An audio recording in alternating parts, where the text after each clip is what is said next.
밤도 말씀의 자리, 예배의 자리, 기도의 자리를 사모함으로 주의 전에 나오신 사랑하는 신안의 모든 성도님들, 가정과 직장과 자녀손들 가운데 하나님의 크신 은혜와 복이 함께 하시길 기도합니다. 우리 두 손을 가슴에 모으고 이렇게 오늘 말씀 제목과 관련해서 이렇게 고백했으면 좋겠습니다. 주님은 내 안에, 나는 주님 안에 있음을 확신합니다 라고 고백하겠습니다. 주님은 나는 주님 안에. 확신하십니까? 주님은 어디 안에요? 나는 어디 안에? 주님 안에 있음을 믿으십니까? 연일 광주 지역에 코로나 확진자가 계속적으로 증가하고 있습니다. 이러한 때에 우리가 코로나19로부터 안전해질 수 있는 것은 정부가 내놓은 방역 수칙과 거리 두기를 잘하는 것입니다. 사람과 사람 사이에 적절한 거리 두기가 있다라고 합니다. 고슴도치가 너무나도 가까우면 서로의 가시에 찔려서 아파하고 또 너무 멀리 떨어져 있으면 추위를 느끼게 된다라고 합니다. 그래서 여러 번의 실패를 거듭한 뒤에 어느 정도의 적절한 거리를 유지하게 되었다라고 합니다.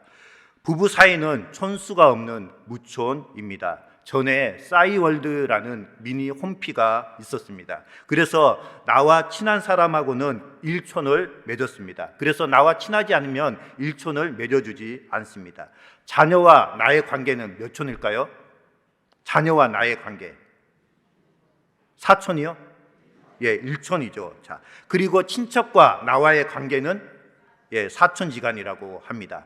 그렇다면 아내와 남편의 관계는 몇 촌일까요? 무촌입니다. 어떻게 보면 가장 가까우면서도 가장 먼 관계라고 할 수가 있습니다. 그렇다면 사랑하는 신안의 성도 여러분, 나와 주님과의 관계는 몇 촌이라고 생각하십니까? 우리가 흔히 이런 찬양을 부릅니다. 주 나의 신랑 나 주의 신부 그 사랑은 내 기쁨. 주 나의 신랑 나 주의 신부 그 사랑은 내 기쁨. 주 나의 신랑 나 주의 신부 그 사랑은 내 기쁨. 그 사랑은 내 기쁨. 주님은 우리의 신랑 되시고 우리는 주님의 신부입니다. 그럼 몇 촌인가요? 무촌이죠. 주님과 나와의 관계는 무촌이라고 할 수가 있습니다. 촌수가 없기 때문에 어떻게 보면 가장 가까운 사이입니다. 그런데 우리가 주님의 자녀라고 한다면 주님과 나와의 관계는 몇 촌입니까? 1촌이죠. 1촌. 촌수가 연결되면 뗄래야 뗄 수 없는 관계가 되는 거죠. 그래서 부모 자식 간에는 1촌이기 때문에 뗄래야 뗄 수 없는 관계가 형성이 되는 것입니다. 한때 이스라엘 백성들은 하나님의 언약의 백성으로서 주님의 신부로서 가장 가까운 무촌 관계였는데 이스라엘 백성들이 하나님을 대신해서 다른 우상을 섬김으로 인해서 하나님과의 관계가 멀어지게 되어버렸습니다. 즉 신랑 신부가 무촌이지만 이혼을 하게 되면 아무런 관계가 형성되지 않는 것처럼 말입니다. 지금 이 시간 하나님과 나와 관계, 하나님과 나와의 거리 두기는 어느 정도인가 우리 자신을 뒤돌아보았으면 합니다. 이제 오늘 본문 말씀 요한복음 15장 1절로 8절 말씀을 중심으로 주님 내 안에, 나 주님 안에 라는 제목으로 하나님 말씀 증거하도록 하겠습니다. 요한복음에는 7개의 나는 뭐뭇이다 에고 에이미라는 표현이 등장한다라고 말씀을 드렸습니다. 첫 번째가 나는 생명의 떡이다, 나는 세상의 빛이다, 나는 양의 문이다, 나는 선한 목자다, 나는 부활이요 생명이요 길이다. 그리고 오늘 본문에 나와 있는 마지막 7번째로 나는 참 포도나무라라고 말씀하고 있습니다. 이스라엘 나라를 상징하는 대표적인 세 나무가 있습니다. 첫 번째 나무는 감람나무로 올리브유 열매를 맺는 나무이고, 두 번째 나무는 무화과 나무이고, 마지막 세 번째 나무는 오늘 본문에 나와 있는 포도나무입니다. 이 세 나무, 감람나무, 무화과 나무, 포도나무에 세 가지 특징이 있습니다. 세 특징이 있습니다. 그것은 모두 다 열매가 중요하다라는 것입니다. 특별히 포도나무는 포도 열매 말고 포도나무 자체로서는 땔감으로밖에 쓰지 못할 볼품없는 나무입니다. 물론 감람나무와 무화과나무도 열매가 매우 중요합니다. 감람나무는 이스라엘의 종교적인 특권을 상징합니다. 그래서 예수님께서 예루살렘 성에 입성하실 때 감람나무 잎사귀를 흔들면서 호산나 다윗의 자손 예수여라고 이스라엘 백성들이 그렇게 외쳤던 것입니다. 두 번째로 포도나무는 이스라엘의 영적 특권을 상징하는 것입니다. 그래서 오늘 말씀처럼 포도나무가 포도 열매를 많이 맺지 못하면 그건 아무 쓸모가 없다라고 말씀하고 있습니다. 마지막 세 번째 무화과 나무는 이스라엘의 민족적 특권을 상징합니다. 예수님은 잎사귀만 무성한 이 무화과 나무를 보고 그 다음 날 저주를 하셨습니다. 잎만 무성하고 열매가 없는 그 무화과 나무, 우리도 잎만 무성해서 열매가 많은 것처럼 그렇게 외적인 모양만 취해서는 안 된다라는 것이죠. 그런데 오늘 본문에서 예수님은 자신을 가리켜서 참 포도나무라고 말씀하고 있습니다. 그냥 포도나무가 아니고 참 포도나무. 이 참이라는 것은 예수님과 구약의 이스라엘을 대조시키면서 예수님이 곧 참 이스라엘이라는 요한복음의 주제를 강조해주고 있습니다. 오늘 본문에 등장하는 농부라는 표현은 구약성경 이사야서 5장에 보면 포도원의 노래가 나옵니다. 거기서 하나님께서는 이스라엘 백성들을 향해서 내가 극상품 포도나무를 심고 가꾸었지만 너희가 들포도밖에 거두지 못한 농부로 묘사하고 있습니다. 이것은 예수 그리스도 안에 있는 이들의 풍성한 열매는 이스라엘의 열매 없음과 대조가 되는 표현입니다. 오늘 본문에 등장하는 농부는 최대한 열매를 거두기 위해서 두 가지 일을 했다라고 말씀하고 있습니다. 우리 본문 2절 말씀 같이 한 목소리로 읽도록 하겠습니다. 본문 2절 말씀입니다. 시작. 물은 내게 붙어 있어 열매를 맺지 아니하는 가지는 아버지 것서 그것을 제거해 버리시고 물은 열매를 맺는 가지는 더 열매를 맺게 하려 그것을 깨끗하게 하소서. 아멘. 오늘 농부가 최대한 열매를 많이 맺기 위해서 한 두 가지 일은, 첫 번째는 무엇을 했냐면 열매 없는 가지를 어떻게 했다고요? 제거해 버렸다라는 것입니다. 마찬가지로 우리가 꽃이 시들면 그 시들어본 꽃은 제거해 버려야 다른 싱싱한 꽃이 영양분을 빼앗기지 않습니다. 그래서 첫 번째는 열매 없는 가지를 제거하는 것이며, 두 번째는 다른 모든 가지는 가지치기에서 깨끗하게 하는 것입니다. 열매를 맺지 아니하는 이라는 이 표현의 영적인 의미는 참된 신자가 아님을 가리키는 표현이라고 볼 수가 있습니다. 이러한 관점을 뒷받침하는 것은 예수님께서 그러한 가지들도 내게 붙어 있어 라고 말씀하시면서 이 가지들도 그리스도 안에 있다라는 표현과 유사해 보입니다. 달리 말씀드리자면 참 신자만이 예수 그리스도 안에 있기 때문입니다. 그러나 이 열매 없는 가지들은 본문 15장 6절 말씀 같이 한번 읽도록 하겠습니다. 본문 15장 6절입니다. 시작. 사람이 내 안에 거하지 아니하면 가지처럼 밖에 버려져 마르나니 사람들이 그것을 모아다가 불에 던져 사르느니라. 15장 6절에 버려져 불에 살라지는 가지와 같은 가지로 보이며, 또한 15장 6절은 분명히 마지막 때에 심판이 있을 것을 묘사해 주는 표현이라고 볼 수가 있습니다. 오늘 본문에 등장하는 열매라는 표현은 다른 사람들의 삶에 유익을 가져다 주며 세상에서 하나님의 일을 진전시킨다라는 측면에서 신자의 삶에서 나오는 좋은 결과를 열매로 표현하고 있습니다. 그래서 신약성경 갈라디아서 6장 말씀에 보면 성령의 9가지 열매가 등장합니다. 사랑과 희락과 화평과 오래 참음과 자비와 양성과 충성과 온유와 절제니 이 같은 것을 금지할 법이 없다라고 말씀하고 있습니다. 오늘 본문 1절 말씀을 보면 1절에서 중요한 점을 우리는 발견해 볼 수가 있습니다. 그것은 나무에 붙어 있으면서 열매를 맺지 아니한 가지는 제거해 버린다라고 말씀하고 있습니다. 이 말씀이 무엇입니까? 우리가 예수 그리스도를 믿는다고 하고 교회를 열심히 다니고 있지만 구원받지 못할 수도 있다라는 것이죠. 가룟 유다처럼 3년 동안이나 예수님을 열심히 따라다녔지만 예수님이 메시아 되심을 고백하지 못하고 결국에는 대제사장과 서기관과 바리새인들에게 예수님을 은 30에 팔아넘기는 배은망덕한 행동을 할 수도 있다라는 것이죠. 그렇기 때문에 우리가 나무에 붙어 있다고 해서 다 열매를 맺는 것이 아닙니다. 어떠한 나무, 누구 안에 거하느냐가 그만큼 중요하다라는 것이죠. 잘못된 나무에 붙어 있으면 잘못된 열매를 맺을 수밖에 없습니다. 두란노 출판사에서 나온 최홍준 목사님이 쓰신 복음 전도라는 책에 나온 일부 내용입니다. 사랑하는 신안의 성도 여러분, 우리는 말씀을 통하여서 깨끗해졌습니다. 예수 그리스도의 보혈의 피로써 죄 씻음을 받아서 깨끗하게 된 줄 믿습니다. 오늘 본문 3절 말씀 같이 한 목소리로 읽도록 하겠습니다. 본문 3절입니다. 시작. 너희는 내가 일러준 말로 이미 깨끗하여 졌으니. 우리에겐 죄를 용서받을 수 있는 길이 있습니다. 그것은 독생자 외아들 예수 그리스도를 믿고 그 이름을 힘입어서 영생을 얻는 것입니다. 죄사함을 받지 못하면 깨끗해질 수가 없습니다. 아무리 목욕 재개하더라도 죄는 씻어질 수가 없습니다. 그래서 이사야 선지자는 말씀합니다.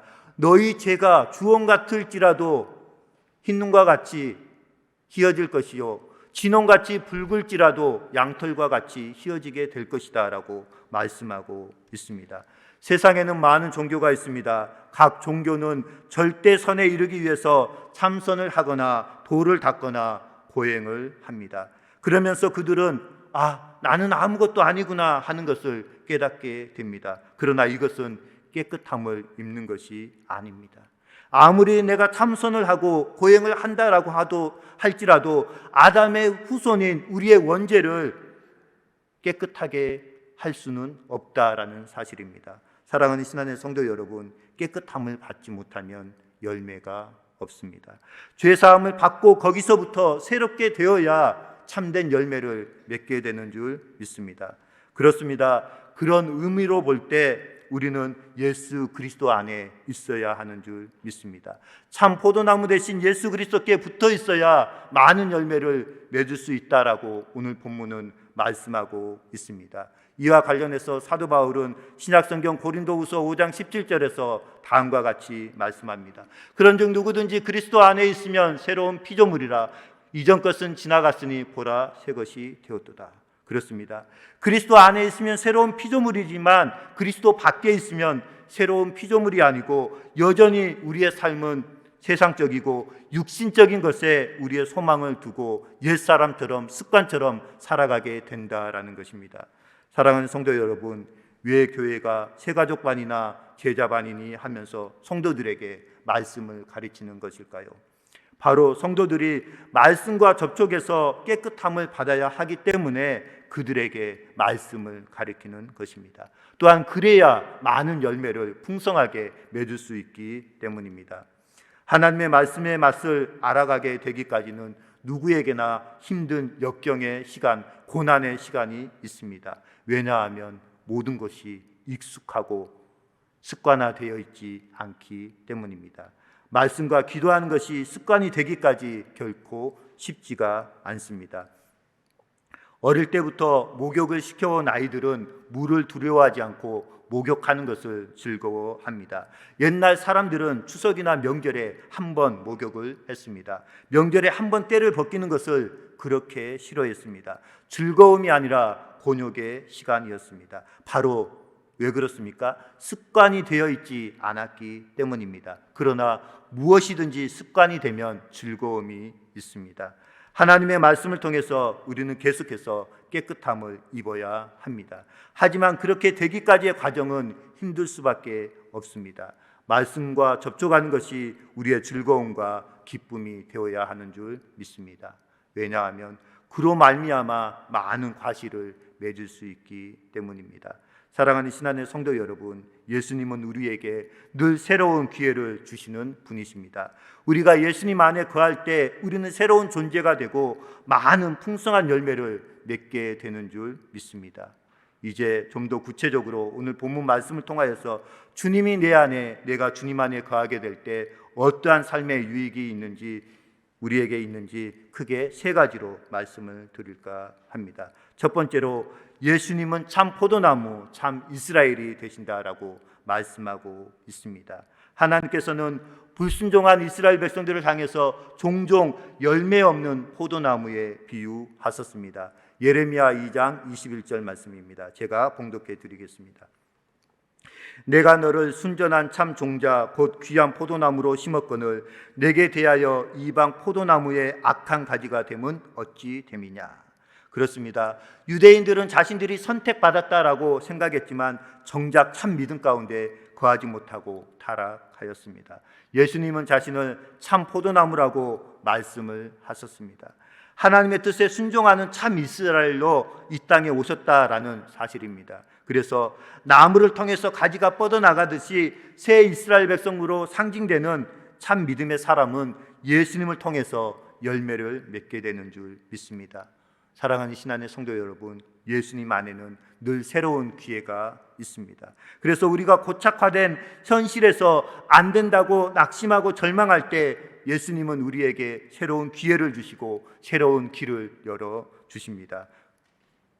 주님 안에서 주님을 바라보는 삶을 사시길 기도드립니다.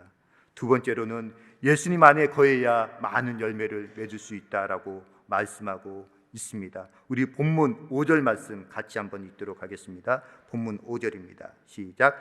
나는 포도나무요 너희는 가지라. 그가 내 안에 내가 그 안에 거하면 사람이 열매를 많이 맺나니 나를 떠나서는 너희가 아무것도 할 수 없느니라.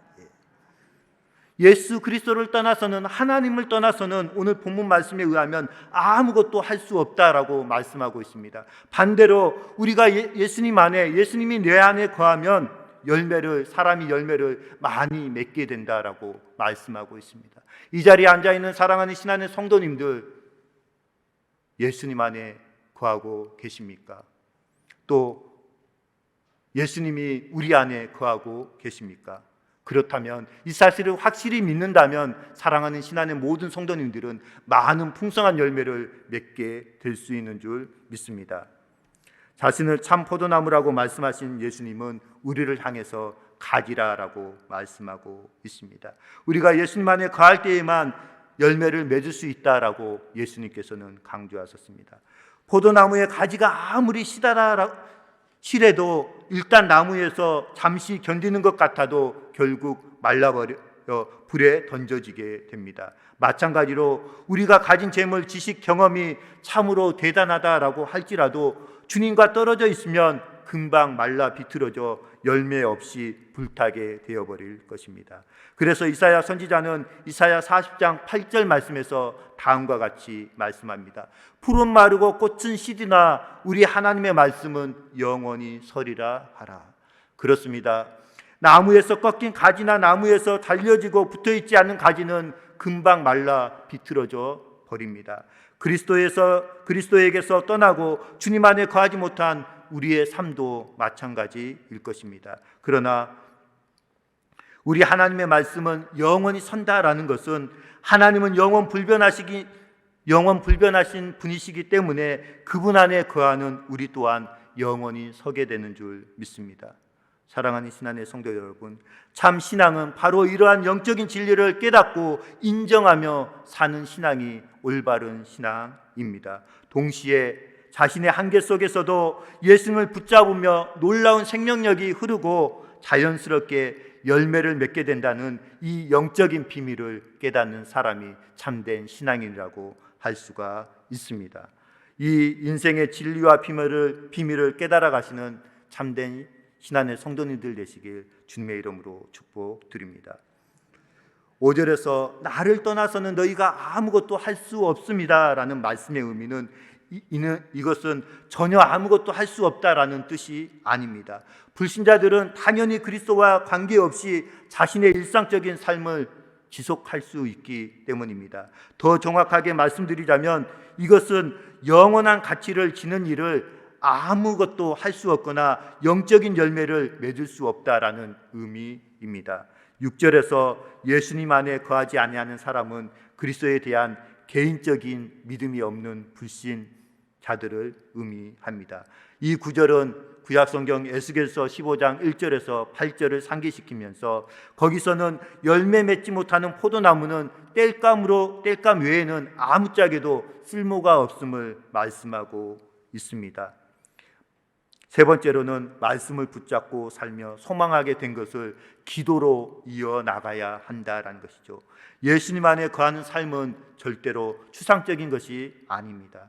우리가 예수님 안에 거하는 것은 예수님의 말씀이, 하나님의 말씀이 우리의 삶의 중심이 될 때 가능한 일입니다. 지금 내 마음을 차지하는 것이 세상의 헛된 지식이라면 그것을 사도 바울처럼 배설물처럼 내어버리고 예수님의 말씀이 내 마음 가운데 중심으로 살고 있어야 한다라는 것이죠.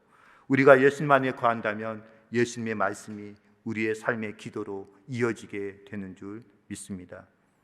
예수님은 우리가 당신의 말씀을 붙잡고 소망하게 된 것은 그것이 무엇이든지 구하라라고 말씀하셨고 또한 그 기도를 이루어 주신다라고 본문 7절에서 말씀하고 있습니다. 우리 본문 7절 말씀 함께 읽도록 하겠습니다. 시작.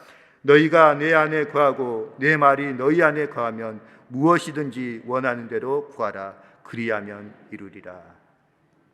주님은 우리가 그것을 기도로 이루어가기를 바라시고 계십니다. 너희가 내 안에 거하고 내 말이 너희 안에 거하면 무엇이든지 원하는 대로 구하라. 이것이 우리의 삶의 기도로 적용이 되어야 한다라는 것이죠. 사랑하는 신안의 성도 여러분, 과실나무는 열매를 맺을 때 쓸모가 있는 것입니다. 과실나무가 열매를 맺지 못한다면 그것은 아무짝에도 쓸모없어 땔감으로밖에 쓸 수 없다라는 것이죠. 시편 1편 3절의 말씀을 보면 그는 시냇가에 심은 나무가 철을 따라 과실을 맺으며 그 잎사귀가 말이 되지 아니한 같으니 그가 하는 행사가 모든 일이 다 형통함이니라 라고 말씀하고 있습니다. 나무의 뿌리가 시냇가에 흐르는 물로 공급을 받으면 그 나무의 가지는 튼튼하며 나무에 붙어있는 가지는 많은 열매를 맺게 됩니다. 예수님께서는 열매 맺지 못한 무화과 나무를 저주하셨습니다. 잎만 무성하고 열매가 없는 무화과 나무를 말입니다. 잎이 무성하기에 당연히 열매도 무성하게 열렸을 줄 생각했는데 전혀 그런 것이 아니었습니다. 혹시 우리의 신앙적인 모습도 외형상으로는 남이 보기에 대단한 믿음을 소유한 것 같지만 정작 주님 보시기에는 겨자씨 한 알만한 믿음도 없는 것은 아닌지 우리는 우리 자신을 뒤돌아볼 수 있어야 합니다. 포도나무는 약하고 굽어 있어서 집을 짓는 건축 재료로도 쓸 수가 없지만 열매가 있어 아름다운 나무입니다. 우리도 예수님 안에서 아름다운 열매를 맺을 수 있기를 바랍니다. 오늘 본문 7절 말씀에 보면 너희가 내 안에 거하고 내 말이 너희 안에 거하면, 이 말의 의미 가운데 응답받는 기도의 두 가지 조건이 등장합니다. 그것은 예수님 안에 거하고 예수님의 말씀이 신자 안에 거해야 한다라는 조건입니다. 그래서 우리의 생각을 변화시키는 것입니다. 어떻게 될 때요? 예수님이 내 안에 거하고 내가 예수님 안에 거할 때 우리의 생각 자체가, 우리의 가치관 자체가 변하게 되는 줄 믿습니다. 복음성가 찬양 가사 중에 언제나 내 모습이라는 찬양이 있습니다. 이 찬양의 가사를 살펴보면 다음과 같습니다. 언제나 내 모습 너무나 부끄러워 무릎으로 주님께 기도로 가오니 나 홀로 서 있는 죽은 내 영 깨우사 주님만 나를 세워 내 영 살게 하소서. 주님 내 안에, 주님 내 안에, 내 안에 계시고 주님 내 안에, 주님 내 안에 나를 세워 주소서. 언제나 우리의 모습은 너무나도 부끄러울 수밖에 없습니다. 그러나 주님이 내 안에, 내가 주님 안에 거할 때 주님이 나를 온전히 세워주신다라는 찬양의 고백이었습니다. 그렇습니다. 주님이 내 안에 계실 때 우리의 죽은 영이 깨어나고 내가 주님 안에 온전히 거할 때 주님께서 우리를 일으켜 세워주시는 줄 믿습니다. 사랑하는 신안의 성도 여러분, 예수님 안에 거하는 삶을 우리는 구체적으로 어떻게 실천하며 살 수 있겠습니까? 바로 예수님 안에 거하는 삶이란 말씀 안에 거하면서 그 말씀을 기도로 이어가는 삶입니다. 예수님 안에 거하는 삶이 예수님의 말씀이 우리 안에 거한다라는 표현과도 같습니다. 세상 가치나 경험이 아니라 예수님의 말씀이 삶의 중심이 되어야 한다라는 것이죠. 두 번째로 동시에 예수님 안에 거하는 삶이란 기도하는 삶을 의미합니다. 우리 안에 있는 말씀을 붙잡고 우리의 소원을 하나님께 간구하는 것입니다. 예수님 안에 있으면 내가 원하는 것을 구하지 않게 됩니다. 내가 원하는 것을 구하는 것이 아니라 하나님이 원하신 것을 구하게 된다라는 것이죠. 어디 안에 있으면요? 예수님 안에 있으면. 그러나 예수님 밖에 있으면 하나님이 원하는 것은 구하지 않고 내가 육신적으로 원하는 것을 자꾸 구하기 때문에 하나님과의 방향이 틀어지는 기도밖에 드릴 수가 없다라는 사실입니다. 예수님이 내 안에 거하고라고 명령하신 것을 이번 한 주간 어떻게 구체적으로 삶 가운데 순종할 수 있는지 생각해 보시기 바라겠습니다. 예수님 안에 거하는 삶은 예수님의 말씀이 그 사람 안에 거할 때 가능한 것입니다. 그러므로 지금 내가 바쁘다는 핑계로 말씀 묵상과 성경 공부에 기도하는 일에 내 자신이 소홀하지 않은지 우리는 우리 자신을 뒤돌아볼 수 있어야 합니다. 삶이 흐트러져 있다면 다시 기도의 자리, 말씀의 자리로 돌아가야 하는 줄 믿습니다. 또한 예수님의 말씀이 내 삶의 중심이 되었다면 이제 그 말씀으로 생겨난 소망이 무엇인지를 살펴보아야 합니다. 또한 그것을 마음속에만 담아두지 말고 하나님께서 그 소망을 이루어 주실 것을 믿으며 구체적으로 기도하면서 삶 가운데서 열매 맺는 삶을 살아가야 하겠습니다. 자신의 한계를 인정함과 동시에 예수님과 함께하면 할 수 있다라는 믿음과 확신을 가져야 하는 줄 믿습니다. 모든 것을 가능하게 하시는 예수님의 은혜를 믿고 사모하면서 지금 바로 또한 날마다 예수님 안에 거하면서 예수님을 더욱더 간절히 붙들고 날마다 삶 속에서 귀한 신앙의 열매를 맺어 가심으로 하나님께 영광 올려드리는 저와 신안의 모든 성도님들 되시길 주님의 이름으로 축원드립니다. 기도하겠습니다.